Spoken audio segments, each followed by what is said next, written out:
must bring control. No kidding. Hey guys, welcome back. I'm sorry I didn't do it last night, but I went ahead and watched The Empire Strikes Back before going to bed last night, and I'm going to give my re-review of it right now. The Empire Strikes Back is one of my favorite Star Wars movies. It's not my absolute favorite, as it seems to be across the board for a lot of people, but it's definitely up there. I think it's tied evenly with Return of the Jedi, but for different reasons.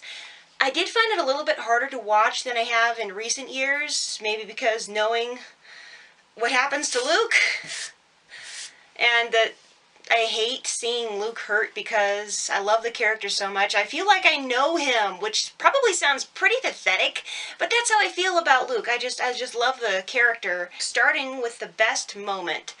The best moment in Empire Strikes Back, I don't know whether to do story-wise or the most enjoyable moment. The most enjoyable moment for me in Empire Strikes Back is when Luke first meets Yoda, and of course when Yoda lifts the X-Wing up out of the swamp and Luke says, "I don't believe it," and Yoda says, "That is why you fail."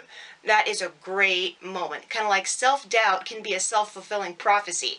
And that's true in life. It's not just, with the Force or for Jedi. That's just true for everybody. If you doubt that you can do something, you probably won't be able to do it. Worst moment in Empire Strikes Back? Oh gosh. Story-wise, there aren't any really bad moments in there. The two that are the most difficult to watch are Han being frozen in carbonite and Luke losing his hand. I know it was like an appendage shot off of the wrist with like a spring or something like that. I know his hand was tucked inside his sleeve like this. I know that you could see his hand underneath his arm in the different shots. But it still makes me cringe, because I care about the character so much, and I hate seeing him hurt, and also, ouch! I keep thinking about how much it would hurt to have your arm chopped off of a lightsaber. That's ouch. Best acting in Empire Strikes Back, I have to say Darth Vader. The combination of the imposing presence of David Prowse and the perfect voice work by James Earl Jones, it came together to make one of the best performances in a Star Wars film. The performance of Darth Vader in Empire Strikes Back was excellent, absolutely excellent. When it comes to characters that don't have their face hidden behind a mask, it would probably be Harrison Ford as Han Solo. Sure, there were parts where he was a little bit goofy, but that moment as he's being lowered into carbonite, you can see just a few tears rising up in his eyes as he's looking up at Leia. Now that's acting. That's really good. Worst acting in Empire Strikes Back. Oh gosh, that's so hard. That one Imperial officer, Captain Needa. "Captain, Lord Vader demands an update on the pursuit." And he's like, "Get a shuttle ready." Yeah, he reminds me of Hux. Yeah, Captain Needa reminds me of Hux, in that he's kind of like, ooh, but a consummate Imperial. So yeah, worst acting, Captain Needa. Most overrated character in Empire Strikes Back, that is definitely Boba Fett. People liked him because he was mysterious and then complained that he got killed off really quick in Episode 6. Now what does that remind you of? But honestly, I never saw the appeal. When I was little, I just saw him as a bad guy who wore armor. And I had no need to find out who he was or where he came from. And it was made even more unsatisfying in Episode 2. He found out, oh, he's a clone of another bounty hunter. Yeah, I've never been a fan of Boba Fett. Most underrated character in Empire Strikes Back. Maybe Lobot. I know he was so, semi-programmed to do what Lando said, but if it wasn't for Lobot arranging things, they wouldn't have been able to escape. Because he's the one that, made it possible for them to grab the weapons and have a fighting chance at getting away. I mean, Lando, Chewie, 3PO, and Leia.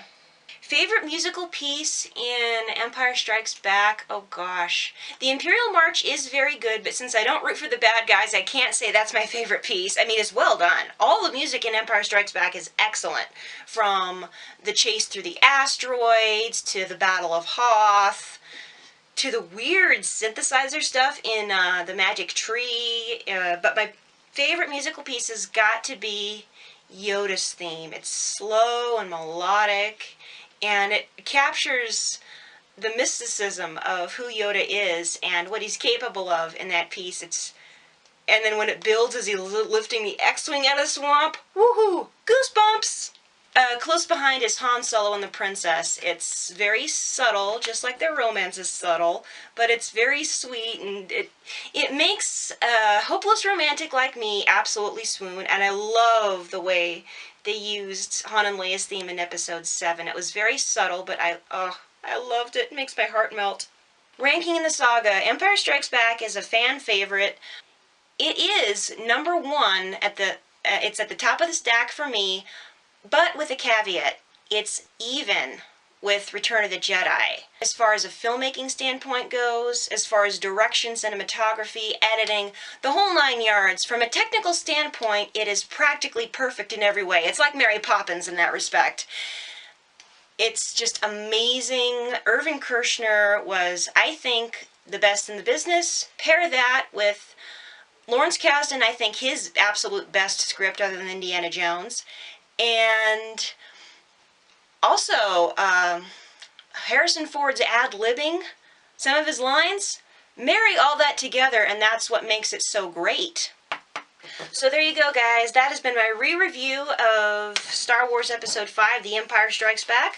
Stay tuned later today because I'm going to be reviewing Return of the Jedi. I may or may not re-watch and re-review The Force Awakens. That one was kind of recent. Well, all of these were recent, but 4, 5, and 6, especially 5 and 6, I find it very hard to get tired of them, even after watching them multiple times in the same month. I think it was 2015 I watched all the Star Wars movies something like 20 times a piece. Yeah, I'm bad. So there you go, guys. Thank you so much for watching. If you want to see more G-rated Star Wars content, go ahead and click that little subscription button below. There is a whole lot more coming up in 2018. I'm going to be filming my new introduction later today. So, until next time, this is the Clumsy Jedi signing off. Bye, guys.